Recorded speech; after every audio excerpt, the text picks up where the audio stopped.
Hello, my dear Karnataka Pharma champions. Welcome back to KPC classes. So, ನಿಮ್ದು PGCET M Pharma 2026 exam ಕೂಡ complete ಆಯ್ತು, result ಬಂತು and rank list ಕೂಡ release ಆಗಿದೆ. Okay, so ಇವಾಗೆಲ್ಲ ಎಲ್ಲರಿಗೂ ಒಂದು ಕಾಮನ್ ಆಗಿ ಡೌಟ್, ಸರ್ ನೆಕ್ಸ್ಟ್ ಪ್ರೋಸೆಸ್ ಏನು? ಸರ್ ಡಾಕ್ಯುಮೆಂಟ್ ವೆರಿಫಿಕೇಶನ್ ಅಲ್ಲಿ ಡಾಕ್ಯುಮೆಂಟ್ಸ್ ಏನೇನ್ ಬೇಕಾಗುತ್ತೆ? ಓಕೆ, ಸೊ ಸಾಕಷ್ಟು ಸ್ಟೂಡೆಂಟ್ಸ್ ಎಲ್ಲ ಮೆಸೇಜ್ ಮಾಡ್ತಿದ್ದೀರಾ, ಕಾಲ್ ಮಾಡ್ತಿದ್ದೀರಾ, ಕೇಳ್ತಿದ್ದೀರಾ ಸರ್ ಡಾಕ್ಯುಮೆಂಟ್ಸ್ ರಿಗಾರ್ಡಿಂಗ್ ವಿಡಿಯೋ ಮಾಡಿ ಸರ್, ನಮ್ಗೆ ಡಾಕ್ಯುಮೆಂಟ್ಸ್ ಏನೇನ್ ನಾವು ರೆಡಿ ಮಾಡಿ ಇಟ್ಕೋಬೇಕು ವೆರಿಫಿಕೇಶನ್ ಟೈಮ್ ನಲ್ಲಿ, ಸೊ ಅಂತ ಕೇಳ್ತಿದ್ದೀರಾ. ಓಕೆ, ಸಿ ಇವಾಗ ನಿಮ್ದೇನ್ rank list, first round provisional rank list release ಆಗಿದೆ. ಓಕೆ, ಸೊ ಇವಾಗ ಇನ್ನೊಂದು ಸ್ವಲ್ಪ ದಿನದಲ್ಲಿ ನಿಮ್ಗೆ final first round rank list release ಆಗುತ್ತೆ. ಓಕೆ, ಸೊ ಅದಾದ್ಮೇಲೆ ನಿಮ್ಗೆ ಒಂದು ವೆರಿಫಿಕೇಶನ್ ಸ್ಲಿಪ್ ಬರುತ್ತೆ. ಆ ಒಂದು ವೆರಿಫಿಕೇಶನ್ ಸ್ಲಿಪ್ ಯೂಸ್ ಮಾಡ್ಕೊಂಡ್ಬಿಟ್ಟು ಸೊ ನೀವು first round provisional means first round ನೀವು ಒಂದು ಚಾಯ್ಸ್ ಫಿಲ್ಲಿಂಗ್ ನ ಸ್ಟಾರ್ಟ್ ಮಾಡ್ಕೋಬೇಕಾಗುತ್ತೆ. ಓಕೆ, ಸೊ ಫಸ್ಟ್ ರೌಂಡ್ ನಿಮ್ಗೆ ಚಾಯ್ಸ್ ಫಿಲ್ಲಿಂಗ್ ಸ್ಟಾರ್ಟ್ ಆಗುತ್ತೆ. ನೀವು ಬೇಸ್ಡ್ ಆನ್ ಯುವರ್ ಇಂಟ್ರೆಸ್ಟ್ ನೀವು ಕಾಲೇಜನ್ನ ಚಾಯ್ಸ್ ಮಾಡ್ಕೋಬೇಕು. ಓಕೆ, ಸೊ ಕಾಲೇಜ್ ನಿಮ್ಗೆ ಬೇಸ್ಡ್ ಆನ್ ನೀವು ಏನ್ ಚೂಸ್ ಮಾಡ್ಕೊಂಡಿರ್ತೀರಾ ಅದ್ರ ಮೇಲೆ ನಿಮ್ಗೆ ಆ ಒಂದು college based on your rank ನಿಮ್ಗೆ ಒಂದು ಅಲಾಟ್ಮೆಂಟ್ ಆಗುತ್ತೆ. ಓಕೆ, ಸೊ ಕಾಲೇಜ್ ನಿಮ್ಗೆ ಅಲಾಟ್ಮೆಂಟ್ ಆಗುತ್ತೆ. ಇಲ್ಲಿ ಈ ಸಾರಿ ಡಾಕ್ಯುಮೆಂಟ್ ವೆರಿಫಿಕೇಶನ್ ನಿಮ್ಗೆ ಆನ್ಲೈನ್ ಕೂಡ ಇರೋದಿಲ್ಲ, ಆಫ್ಲೈನ್ ಕೂಡ ಇರೋದಿಲ್ಲ. ಸೊ ಡಾಕ್ಯುಮೆಂಟ್ ವೆರಿಫಿಕೇಶನ್ ಯಾವ ರೀತಿ ಇರುತ್ತೆ ಅಂದ್ರೆ, ಸೊ ನಿಮ್ಗೆ ಯಾವ ಕಾಲೇಜ್ ಅಲಾಟ್ಮೆಂಟ್ ಆಗಿರುತ್ತೆ ಫಸ್ಟ್ ರೌಂಡ್ ನಲ್ಲಿ, ನಿಮ್ಗೆ ಯಾವ ಕಾಲೇಜ್ ಅಲಾಟ್ಮೆಂಟ್ ಆಗಿರುತ್ತೆ ಅದೇ ಕಾಲೇಜ್ ಅಲ್ಲಿ ನಿಮ್ದು ಡಾಕ್ಯುಮೆಂಟ್ ವೆರಿಫಿಕೇಶನ್ ಮಾಡ್ಕೋಬೇಕಾಗುತ್ತೆ. ಓಕೆ, ಸೊ ಡ್ಯೂರಿಂಗ್ ನಿಮ್ದು ಅಡ್ಮಿಷನ್ ಮಾಡ್ಬೇಕಾದ್ರೆ ಸೊ ನೀವು ಏನೇನ್ ನೀವು ಡಾಕ್ಯುಮೆಂಟ್ ನ ಅಪ್ಲಿಕೇಶನ್ ಅಲ್ಲಿ ಹಾಕಿರ್ತೀರಾ ಅವೇ ಡಾಕ್ಯುಮೆಂಟ್ಸ್ ನ ನೀವು ಆ ಕಾಲೇಜ್ ನಲ್ಲಿ ಸಬ್ಮಿಟ್ ಮಾಡ್ಬೇಕಾಗುತ್ತೆ. ಓಕೆ, ಸೊ ನೋಡ್ತಾ ಹೋಗೋಣ ಏನೇನು ಡಾಕ್ಯುಮೆಂಟ್ಸ್ ಬೇಕಾಗುತ್ತೆ ಅಂತ. ಓಕೆ, ಸೊ ನೋಟಿಫಿಕೇಶನ್ ಅಲ್ಲಿ ಆಲ್ರೆಡಿ ಮೆನ್ಷನ್ ಮಾಡಿದ್ರು, KA ಒಂದು ಏನ್ ನೋಟಿಫಿಕೇಶನ್ ರಿಲೀಸ್ ಆಗಿತ್ತಲ್ಲ, ಸೊ ಅದರಲ್ಲಿ ಆಲ್ರೆಡಿ ಮೆನ್ಷನ್ ಆಗಿತ್ತು. ನೋಡ್ತಾ ಹೋಗೋಣ ನಿಮ್ಗೆ ಏನೇನ್ ಡಾಕ್ಯುಮೆಂಟ್ಸ್ ಬೇಕಾಗುತ್ತೆ ಅಂತ. ಸೊ ಇನ್ನೊಂದು SC ಕ್ಯಾಂಡಿಡೇಟ್ಸ್ ಬಹಳಷ್ಟು ಜನ ಕೇಳ್ತಾ ಇದ್ದೀರಾ, ಸರ್ ನಮ್ದು ಕೆಟಗರಿ ಸರ್ಟಿಫಿಕೇಟ್ ಇವಾಗ ಏನೋ ಒಂದು ಸಬ್ ಡಿವೈಡಿಂಗ್ ಆಗಿದೆ, SC A B C ಅಂತ. ಸೊ ಈ ರೀತಿ ಒಂದು ಇವಾಗ ನಾವು ಹೊಸದ್ ಏನಾದ್ರು ಕೆಟಗರಿ ಸರ್ಟಿಫಿಕೇಟ್ ಮಾಡಿಸ್ಕೋಬೇಕಾ, ಏನು ಹಳೇದೇ ಏನು ಇದೆ ಓಲ್ಡ್ ಸರ್ಟಿಫಿಕೇಟ್ ಅದೇ ಅಪ್ಲಿಕೇಬಲ್ ಆಗುತ್ತಾ ಅಂತ. ಸೊ ಇದು ನಿಮ್ಗೆ ಏನು ಇವಾಗ ಅಪ್ಲಿಕೇಶನ್ ರಿಲೀಸ್ ಆಗಿತ್ತು ಆ ಟೈಮ್ ನಲ್ಲಿ ನಿಮ್ಗೆ ನೋಟಿಫಿಕೇಶನ್ ಅಲ್ಲಿ ಏನು ಸಬ್ ಡಿವೈಡ್ ಆಗಿರತಕ್ಕಂತಹ ಕೆಟಗರಿ ಸರ್ಟಿಫಿಕೇಟ್ ಬೇಕು ಅಂತ ಏನು ಮೆನ್ಷನ್ ಮಾಡಿದ್ದಿಲ್ಲ.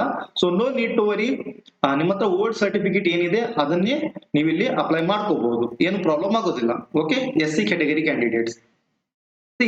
ಡಾಕ್ಯುಮೆಂಟ್ ವೆರಿಫಿಕೇಶನ್ ನೀವು ಏನ್ ಕಾಲೇಜ್ ನಲ್ಲಿ ಅಡ್ಮಿಷನ್ ಮಾಡ್ಕೋಬಿಟ್ಟಿದ್ದೀರಾ ಆ ಟೈಮ್ ನಲ್ಲಿ ನಿಮ್ಗೆ ಬೇಕಾಗಿರುವಂತ ಡಾಕ್ಯುಮೆಂಟ್ಸ್ ಬಂದ್ಬಿಟ್ಟು first is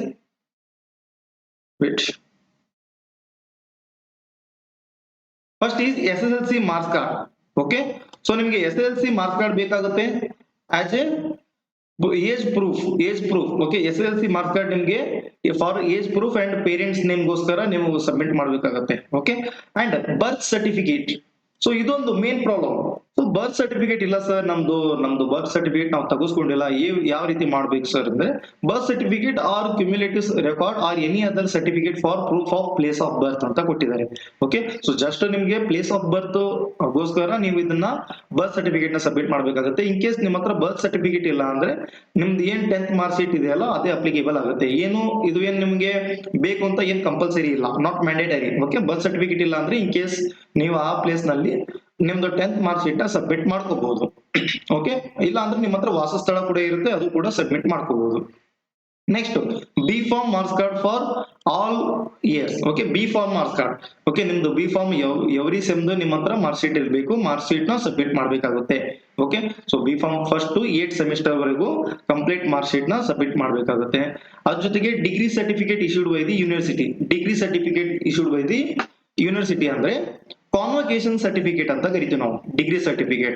okay, in case ನಿಮ್ಮ ಹತ್ರ convocation certificate original convocation certificate ಇಲ್ಲ ಅಂದ್ರೆ ಸೊ ನೀವು ಯೂನಿವರ್ಸಿಟಿ ಕಡೆಯಿಂದ PDC ಪ್ರೊವಿಷನಲ್ ಡಿಗ್ರಿ ಸರ್ಟಿಫಿಕೇಟ್ ನ ಸಬ್ಮಿಟ್ ಮಾಡ್ಬೇಕಾಗುತ್ತೆ. ನಡೆಯುತ್ತೆ, provisional degree certificate it is acceptable. Okay, so ನಿಮ್ದು ಅಡ್ಮಿಷನ್ ಟೈಮ್ ನಲ್ಲಿ ಪ್ರೊವಿಷನಲ್ PDC ಸರ್ಟಿಫಿಕೇಟ್ ನ ಸಬ್ಮಿಟ್ ಮಾಡಬಹುದು. Okay, attempt certificate issued by the principal of concern college.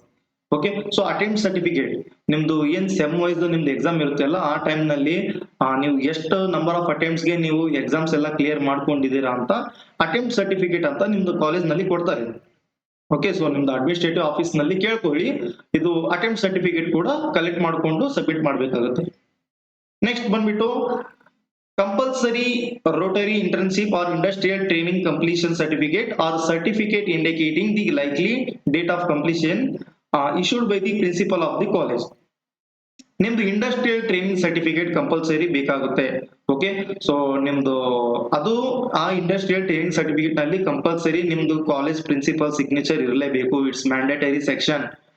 Okay, industrial training certificate ಇರಬೇಕು, ಅದ್ರ ಮೇಲ್ಗಡೆ ನಿಮ್ ಕಾಲೇಜ್ ಸರ್ದು ನಿಮ್ದು ಕಾಲೇಜ್ ಪ್ರಿನ್ಸಿಪಲ್ ಸಿಗ್ನೇಚರ್ ಇರಲೇಬೇಕು. ಓಕೆ, ಅದ್ರ ಜೊತೆಗೆ next council or board registration certificate BS, ಇದು ನಿಮ್ಗೆ ಬಿ ಫಾರ್ಮ್ ದವ್ರಿಗೆ ಕೌನ್ಸಿಲ್ ನಮ್ದು ಏನು KSPC ಬರುತ್ತಲ್ಲ, Karnataka state pharmacy council registration certificate ಬೇಕಾಗುತ್ತೆ. ಇನ್ ಕೇಸ್ ನಿಮ್ದು ಸ್ಟಾರ್ಟಿಂಗ್ ಅಡ್ಮಿಷನ್ ಅಲ್ಲಿ ಇಲ್ಲ ಅಂದ್ರೂ ಕೂಡ ಆಮೇಲೆ ನೀವು ಅದನ್ನ ಸಬ್ಮಿಟ್ ಮಾಡ್ಕೋಬಹುದು. ಓಕೆ, ಸೊ ರಿಜಿಸ್ಟ್ರೇಷನ್ ಲೈಸೆನ್ಸ್ ಅಂತ ಕರಿತೀವಿ ನಾವು. ಓಕೆ, ಸೊ ರಿಜಿಸ್ಟ್ರೇಷನ್ ಸರ್ಟಿಫಿಕೇಟ್ ಕೂಡ ಬೇಕಾಗುತ್ತೆ. ನೆಕ್ಸ್ಟ್ ಬಂದ್ಬಿಟ್ಟು domicile certificate. Domicile certificate issued by the tahsildar of Karnataka or study certificate from 1st to 10th standard. Sir ನನ್ನ ಹತ್ರ ಸ್ಟಡಿ ಸರ್ಟಿಫಿಕೇಟ್ ಇಲ್ಲ, ಓಲ್ಡ್ ಇದೆ 1st to 10th ಸ್ಟ್ಯಾಂಡರ್ಡ್ ವರೆಗೂ ಅಂದ್ರೆ ನೀವು ಇಲ್ಲ ಅಂದ್ರೆ ಆ ಟೈಮ್ ನಲ್ಲಿ ಡೊಮಿಸೈಲ್ ಸರ್ಟಿಫಿಕೇಟ್, ವಾಸಸ್ಥಳ ಅಂತ ಕರಿತೀವಿ ನಾವು. ಓಕೆ, ಸೊ ವಾಸಸ್ಥಳ ಸರ್ಟಿಫಿಕೇಟ್ ಕೂಡ ನೀವು ಸಬ್ಮಿಟ್ ಮಾಡ್ಕೋಬಹುದು. ಇದಂದ್ರೂ ಕಂಪಲ್ಸರಿ. ವಾಸಸ್ಥಳ ಇಲ್ಲ ಅಂದ್ರೆ 1st to 10th ಸ್ಟ್ಯಾಂಡರ್ಡ್ ವರೆಗೂ ನಿಮ್ಮ ಹತ್ರ ಸ್ಟಡಿ ಸರ್ಟಿಫಿಕೇಟ್ ಇದ್ರೆ ಅವು ಎರಡರಲ್ಲಿ ಒಂದನ್ನ ನೀವು ಡಾಕ್ಯುಮೆಂಟ್ ವೆರಿಫಿಕೇಶನ್ ಟೈಮ್ ನಲ್ಲಿ ಆರ್ ಅಡ್ಮಿಷನ್ ಮಾಡಿಸುವಂತ ಟೈಮ್ ನಲ್ಲಿ ಸಬ್ಮಿಟ್ ಮಾಡ್ಬೇಕಾಗುತ್ತೆ.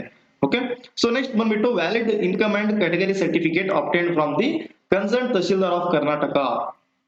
ಓಕೆ, ಸೊ ನಿಮ್ದು category certificate in case OBC SC ST, okay, ಇವ್ರು ಯಾರು ಇರ್ತೀರಾ, ಸೊ ಕಂಪಲ್ಸರಿ ನೀವು ನಿಮ್ದು ಯಾವ ಕೆಟಗರಿ ಮೇಲೆ ಸೆಲೆಕ್ಷನ್ ಆಗಿರುತ್ತೆ. ಇನ್ ಕೇಸ್ ನಿಮ್ದು OBC ಮೇಲೆ ಸೆಲೆಕ್ಷನ್ ಆಗಿತ್ತು ಆರ್ SC ST ಮೇಲೆ ನಿಮ್ದು ಏನಾದ್ರು ಸೆಲೆಕ್ಷನ್ ಆಗಿತ್ತು ಅಂದ್ರೆ ಕಂಪಲ್ಸರಿ ನೀವು ಕೆಟಗರಿ ಸರ್ಟಿಫಿಕೇಟ್ ನ ಸಬ್ಮಿಟ್ ಮಾಡಲೇಬೇಕು.